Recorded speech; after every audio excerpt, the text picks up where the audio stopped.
With the constant influx of budget beaters in chifi these days, it's somewhat rarer to see flagship level IEMs enter the market with how good some inexpensive IEMs are becoming. However, we have the Rose Technic QTX joining us, and this $400 IEM certainly squares up to some others claiming to be the best. But we shall see.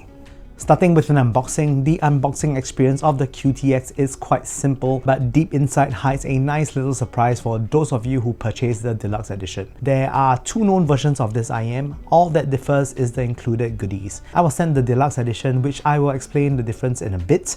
It comes in a rather standard clamshell box encased in a black sleeve with the Rose Technic logo embossed on the front. Nothing too special here. Opening the case reveals the contents of the box. On the left is a holder for the place card that describes the marketing materials for this IEM, and on the right is where the most important stuff is. There's a faux leather clamshell case with some nice solid construction, with a small packet of foam tips inside, as well as a curious addition of a custom DAC amp dongle thing that is tuned for the QTX. This DAC amp you receive will differ depending on if you purchase the value or the deluxe versions, and there's just a slight difference between the two, which I'll elaborate further. In the value version of the QTX, it will come with a 3.5mm grey rose IEM cable and a RZ300M DAC dongle amp thingy, which comes with only a 3.5mm single-ended output. The deluxe edition of the QTX comes instead with a 4.4mm Blue Rose Pro IEM cable and a RS9039 DAC amp dongle, which has both 3.5 and 4.4mm outputs. This is also accompanied by a short OTG USB-C to C cable that is used with the dongle.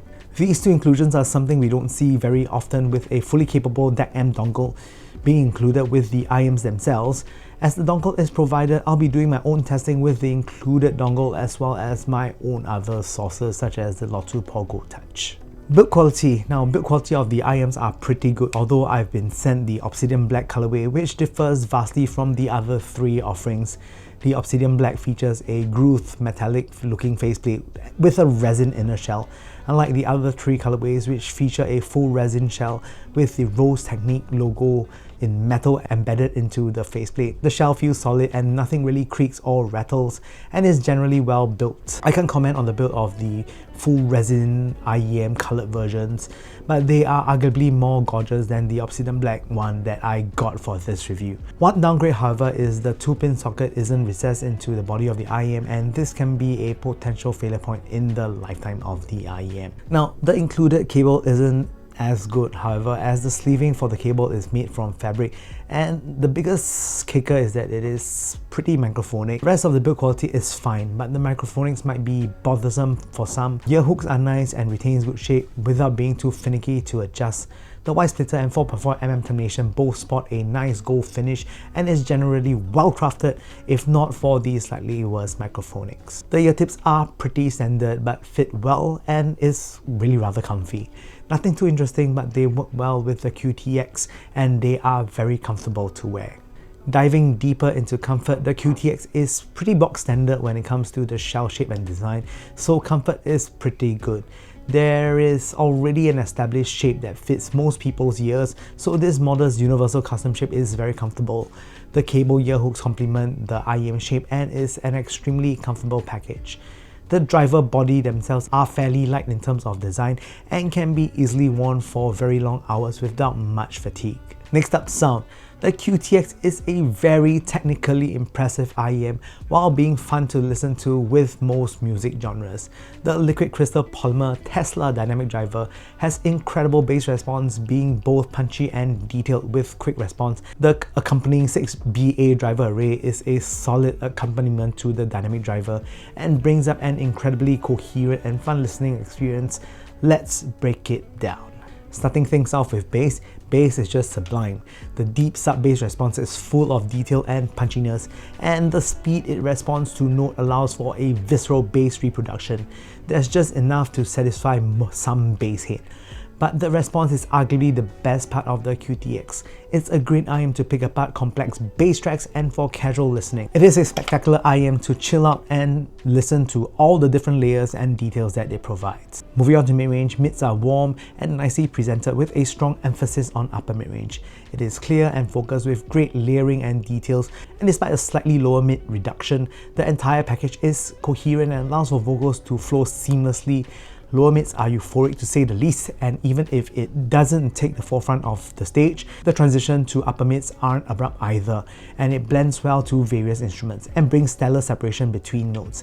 This technical strength of the mids makes the QTX a very strong contender for a fun yet technically impressive IEM. Treble is sparkly but not extremely extended. It's a fairly neutral response, which is nice to have, but is considerably muted by the prominence of the upper mids.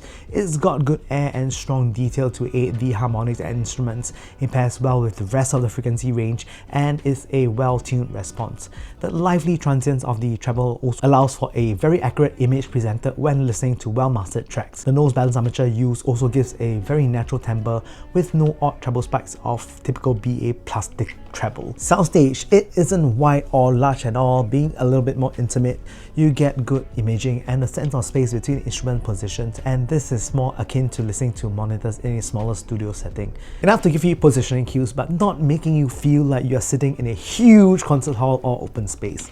Height is also well presented, and the precise handling of space is what makes this a proficient IEM to listen to. Technicalities are on par with several IEMs in and above its price class, being a flagship IEM. It's got strong detail and good imaging. Tuning might not be for everyone, but the technical aspect of the IEM means that it is just all around a strong contender for mid-range price IEMs.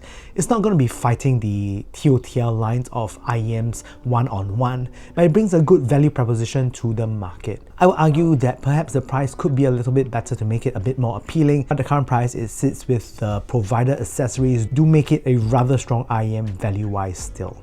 And next up, some comparisons. Firstly, versus the Tangzu Nezha. Now, the Nezha is the offering that Tangzu puts out in this price range. It is a warmer sounding IEM with decent technicalities. The QTX, on the other hand, has a V-shaped signature with a elevated upper mid and sounds more nimble when compared side by side to the Nezha. Comparing the two, the QTX outresolves the Nezha by providing better fine details and layering. Next up, versus the Simgot EM10. Now, the Simgot EM10 is Simgot's flagship, and it has a darker signature compared to the QTX.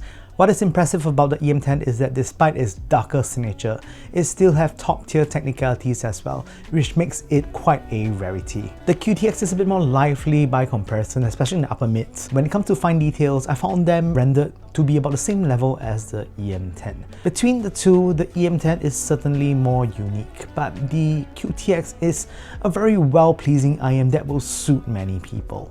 Next, let's talk about some things I like and don't like about the QTX. Firstly, what I like: great bass response with details that is very good. It has a fun signature for a wide variety of music, and the provider that is sufficiently powerful and pairs quite well.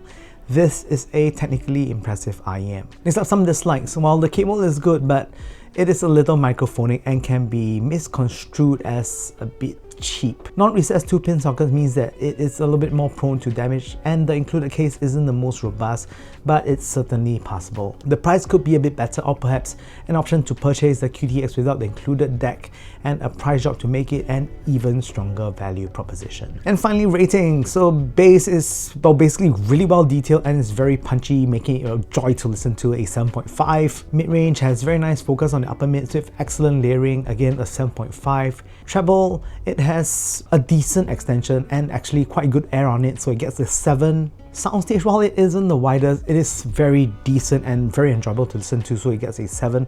And lastly, how much I enjoyed the QTX. So this is the enjoyment factor.